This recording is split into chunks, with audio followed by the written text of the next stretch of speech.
this is Jessica Stanco with Coach Realtors. I'm sitting down today with Tom DiBiase. He is an appraiser, which is the topic of today's video.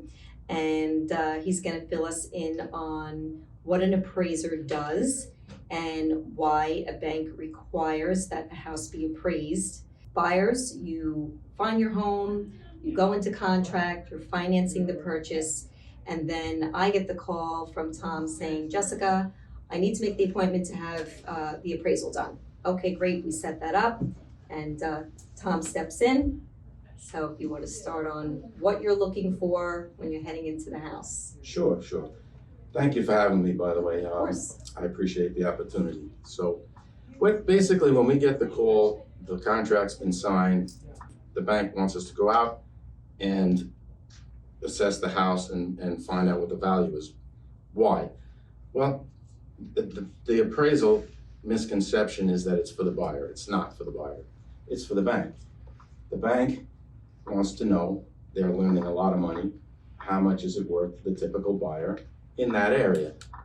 And that could mean a lot of things to a lot of people, but we have our set of rules we have to follow and take it from there. So some of the things that you're looking at are square footage, beds, baths, acreage maybe? Sure, those are all very important. There's so many things to take into account. What we do is we go in, we do the inspection. Any typical inspection is probably approximately a half an hour, give or take. It's not a home inspection. We don't go through that closely, but we do look for obvious defects. We look for condition. We look for amenities, for upgrades, square footage, location, meaning are there any adverse situations outside, like traffic, noise, a gas station on the corner, things like that. Mm-hmm. So all those things we take into account and we make adjustments for. Right. The adjustments, it's a little involved how we derive. It's not just willy-nilly, what do we think it's worth? It depends on what a buyer will pay for that, plus or minus. Right. And so do you take market conditions into consideration? Like if you have very low inventory, supply and demand, or if the supply is just not meeting the amount of buyers that are out there, do you take market conditions into consideration? They have to be taken into consideration. Part of the appraisal process is deciding what happened in the past, what's happening now, and what's going to happen in the future, which is very difficult. Because what data do we have? We have to look backwards, because that's where the data is. There's nobody with a crystal ball in my profession, but you try and analyze the local economy, the supply and demand, as you said, and the interest rates, and all of those things we have to analyze and do an analysis within the body of the report. Okay.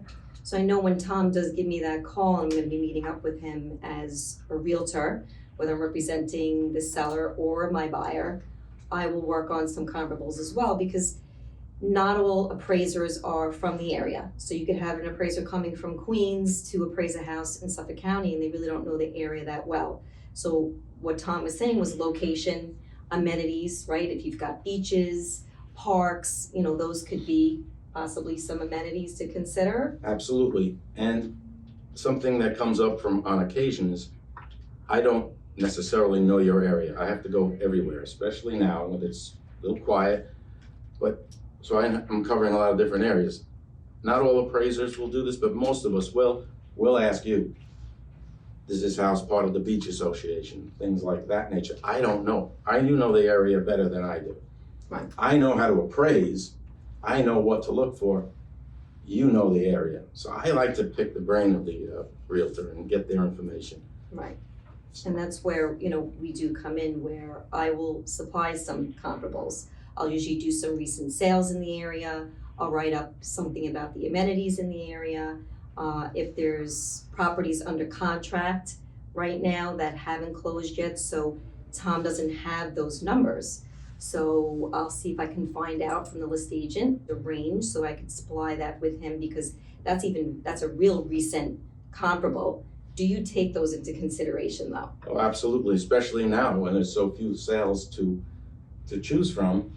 That in contract sale is imperative, because a listing okay, it's a listing. An in-contract sale has already gone into contract. Even if you don't know exactly how much it contracted for, I can analyze the market, figure out how much below the sales price most houses are selling for. Mm-hmm. So is there anything else you want to comment on or share with our viewers? Some of the things you do to appraise a house or? Sure. Well, when I walk through a house, I'm looking for obvious defects and obvious pluses and minuses. And then we look for the comparables, mostly close to the subject in distance. That's the rule in appraising. If it's necessary, you go further. Right. So what is the typical radius you would say? In a suburban area, such as Long Island, in most areas, you would look to be within a half mile to a mile. Okay. But again, with fewer comparables on the market, you can go further than that if you have to, and just explain it in the report. Gotcha. So.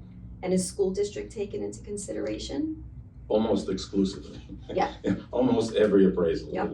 Especially on Long Island, where it varies greatly from yes. school district to school district. Great. Mm-hmm. All right. Well, thank you so much for coming down today and chatting with us and filling our viewers in on appraising a home. Thank you very much. Thanks for having me. You're welcome. All right.